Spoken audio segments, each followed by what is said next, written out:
Long ago, in the heart of an African village nestled between the green hills and the flowing rivers, lived a woman named Mama Nia. Known for her cooking skills, she was a master at preparing hearty stews, fried plantains, and sweet, spicy meats that filled the air with delicious aromas. Her food was loved by all, but it wasn't just the flavor that drew people in, it was something much deeper, something mysterious that no one could quite explain. Mama Nia was a woman of average height with a welcoming smile and an infectious laugh. But behind her warmth lay a secret. She possessed knowledge passed down from her ancestors, a deep connection to the earth and the spirit world. She had learned the art of crafting food that carried more than just sustenance, it carried an unseen power that could make men fall under her spell. And so, when she set up her humble food stall by the village square, little did the men know that they were about to experience something far beyond a satisfying meal. At first, the men of the village came for the food, as usual, and ate with their families, enjoying the delicious offerings Mama Nia served. But slowly, as weeks passed, something strange began to happen. The men who dined on her dishes began to distance themselves from their wives. They stopped returning home after work. They whispered to each other, in awe of the woman who had served them a meal they could not forget. It wasn't the taste of her food, it was the feeling of irresistible desire that consumed them once they ate. Mama Nia's food was special because she had added an ancient ingredient, a rare herb that her grandmother had given her before she passed. This herb, when combined with her spices, had the power to make the men forget their loyalty to their wives and feel an overwhelming need to be with Mama Nia. The herb had a deep magic, an enchantment that even the most devoted husbands could not resist. As the days passed, the village's social fabric began to unravel.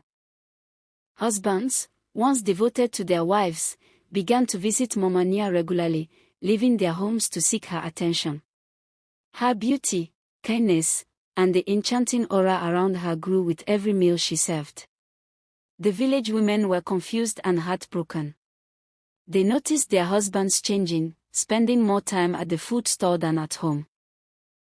The wives would approach Mama Nia, asking what she had done to their men, but she only smiled and promised to serve them food that would heal their weary souls. One day, a wise elder named Mzijumo, who had seen many things in his long life, came to Mama Nia's store. He had heard the whispers of the village and noticed the unraveling of families. Mzijumo had his suspicions but wanted to see for himself. He ordered a plate of Mama Nia's famous stew, and when he took his first bite, he too felt the strange pull of desire. But Mzijumo was wise, and he recognized the power at play.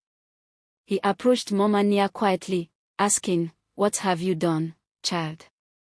Mama Nia smiled, her eyes twinkling. "I have given them what they need, Mzijumo. I have given them what the world has denied them, comfort, understanding, and the feeling of being seen." Mzijumo, being no fool, recognized that Mama Nia's food had indeed awakened something in the hearts of the men.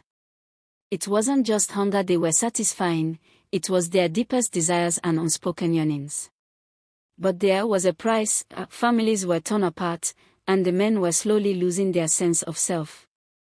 Mzijumo spoke to Mama Nia, warning her of the consequences of using her magic in such a way.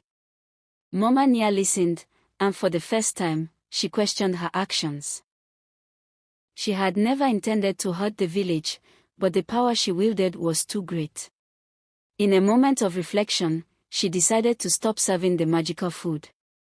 The next day, she took the rare herb from her spice collection and buried it deep in the earth, where it would never be used again.